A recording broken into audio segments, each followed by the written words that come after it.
that, but there are a lot of African Americans that would be thoroughly offended because of the history of that word.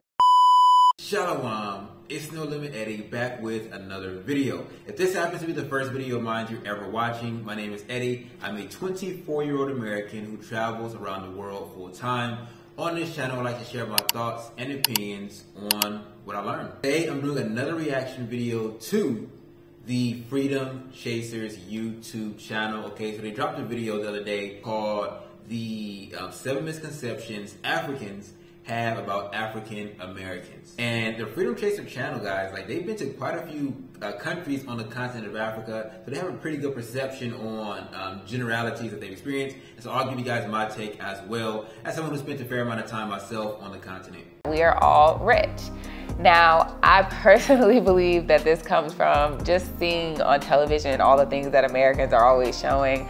But like I've said in a previous video, America is run on a debt system, so you can have a whole lot of stuff and not actually have any money. Continent of Africans do believe African Americans are rich, all right? And like rich to a level where it does not even make sense, right?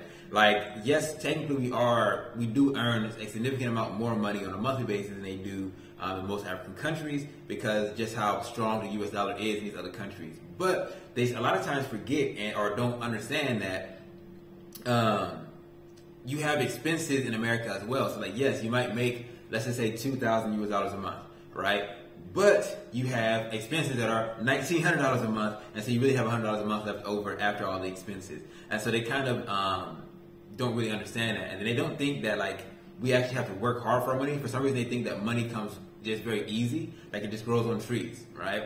And so they think that, okay, we're so easy to get money, you have such an abundance of money, you should never worry about money. So I remember like kind of having people ask me for phones, and people ask me to, you know, buy them this or buy them that, or want me to pay way more than I'm supposed to pay for these different items. It's because they think, well, you got it. You know what I mean? It's not a problem. And this is very persuasive, not just in the older generation, but in the younger generation as well, right? And so it kind of goes along the scale. Now, clearly, I do run into people, and I have run into people that understand that these are people who may not necessarily be like school educated, but these are people who educate themselves like in self-study. They understand like, okay, this is what the cost of living actually is in America. This is how life actually is there. It's not what it is made out to be, right? I don't know if they just have like folklores about like, this is what it's like in America. You just walk in, the streets are paved with gold, and then you go to this park here, you just pull money off a tree and you buy a Lamborghini. Like, I don't know what like stories that people are hearing in the villages, but no, like most Americans that are coming over are not necessarily as rich as the ones who maybe they see on the movies and the music videos actually are. Even the ones in the music videos not even as rich as they portray, right?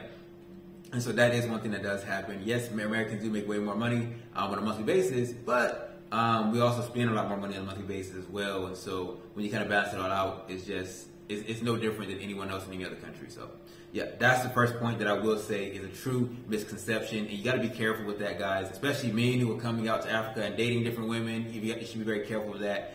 When you're hiring house help, you should be very careful with that, because they'll steal from you and think that it's okay because you got it to replace it.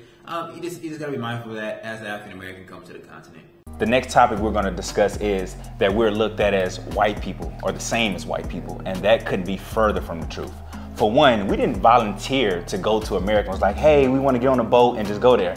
We were taken as slaves, guys, brought on slave ships, and then we were tortured and we worked brutal hours. I'm not talking about all Africans, but we have seen this, and there's a lot of them that actually have this mindset, which is disheartening.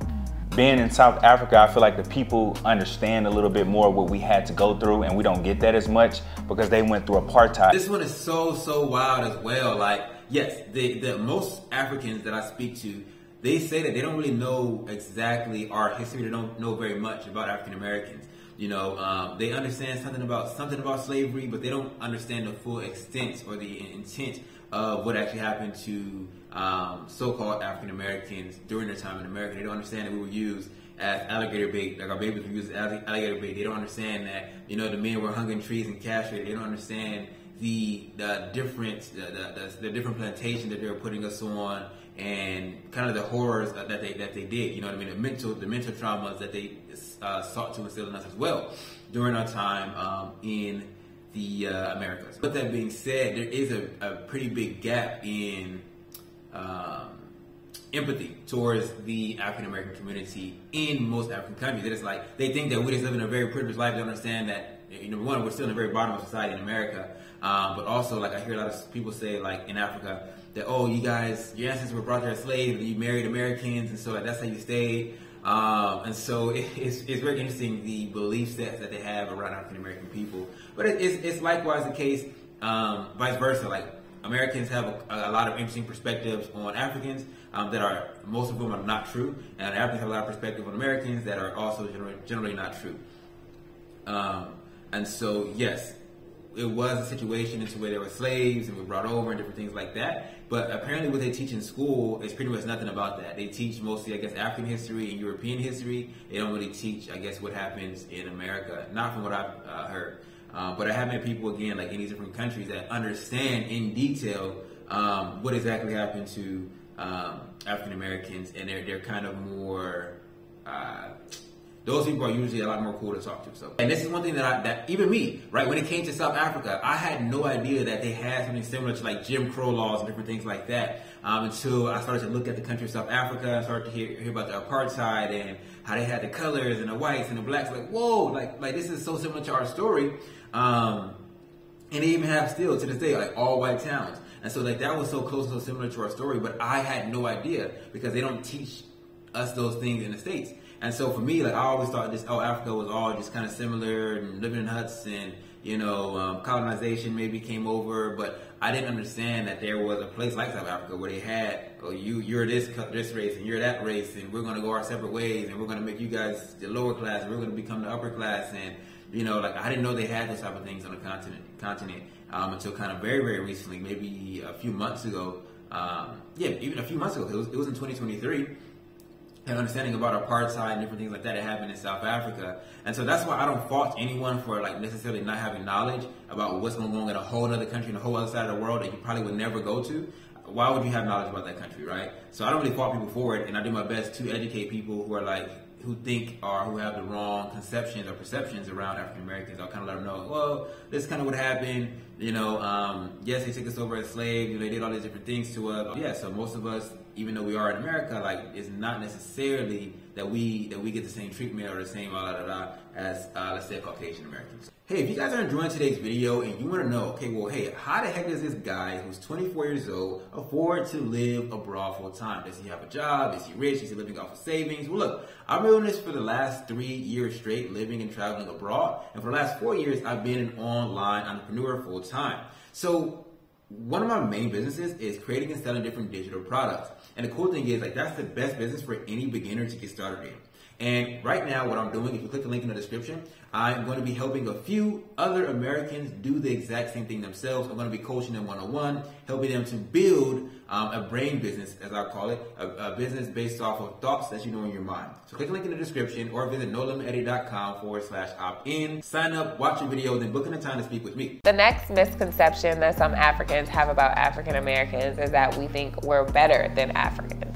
And that's not true. A lot of us are coming back here because we feel like we are African. Like we might have been stole back in the day, but we trying to come back and find our roots or put down some roots or whatever it may be. This is a big one, right? I have heard this being expressed, but also I wouldn't even say this is a misconception because there is some truth to this. Like a lot of Americans do think that they are better than Africans, even the ones who do come back, right? And even me, myself, I would say I can run into a situation where I have to check myself, right, and let myself know, like, okay, well, this is how they do things here. I'm not here to tell them that what's the right or what's the wrong way to do it. And I have to sometimes maybe check my ego. But we do have something in America called American exceptionalism, right? And we're taught from birth. It doesn't matter what race you are, that you are better because you are an American. White, black, Asian, Hispanic, doesn't matter. You just believe that you are better. Like I remember growing up in the States, I never thought any other country was anywhere near the level of standard of living as America. Even Europe, I don't care if it was Australia, any of these other countries, I was like, the USA is the best place to live, right? And I think most Americans, if you ask them that, will say the same thing, right? Most people are like, leaving America, like, heck no, right? you know, of course we know there are like the UK and places like that, but even that is still to us like little bro. You know what I mean? And so, in my opinion, there is something called American exceptionalism. It is bred into all Americans. I feel like I pledge allegiance and all those type of things that you were doing as a child. Like we were just raised to think that America was the top dog, and a lot of that mentality has made that to be true. Like America is, you know, one of the more respected countries no matter where you go in the world. And so there is a level of American exceptionalism that we do carry with us. I don't care how much you say it doesn't, it's definitely there. But as far as us as just thinking that Africans are beneath us and things like that, no, I don't think that's like the biggest thing. But I do feel like we believe that because we're American, we are better. But not necessarily that they're less, but just we're American, we're better than anyone. It can be a European person, it can be an Australian person. We're just like, yo, we're American, so it is what it is, right? And then on top of that, I do think as well, sometimes continental Africans, their mentality and their mindset is far different than the American mentality and the American mindset.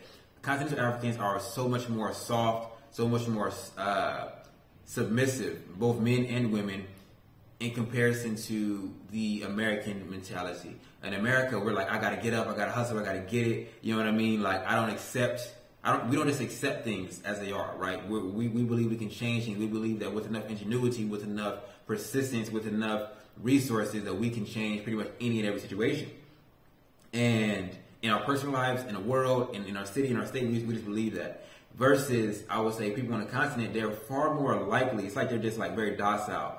They're far more likely to just accept something as it is what it is, right? New leader comes in, it is what it is. You know, new rules, it is what it is. Like this, like they're far more likely to accept things versus our mentality. We're like, no, we're going to change this. You know what I mean? And so I do think sometimes the reason why this misconception, I think it does have truth in it, like I said, because of American exceptionalism.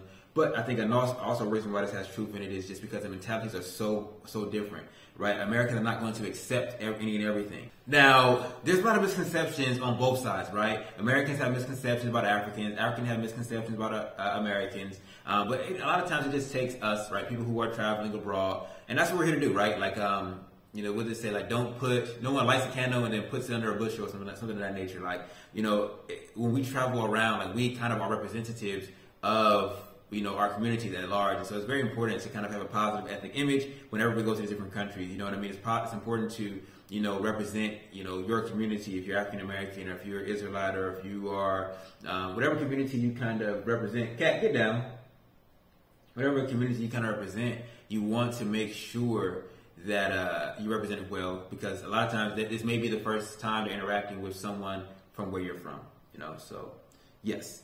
With that being said, guys, hopefully you guys enjoyed today's video. Big shout out to the Freedom Chasers. Make sure you subscribe to their channel if you haven't subscribed to their channel as well. And see you guys in the next one, and y'all willing. Shalom.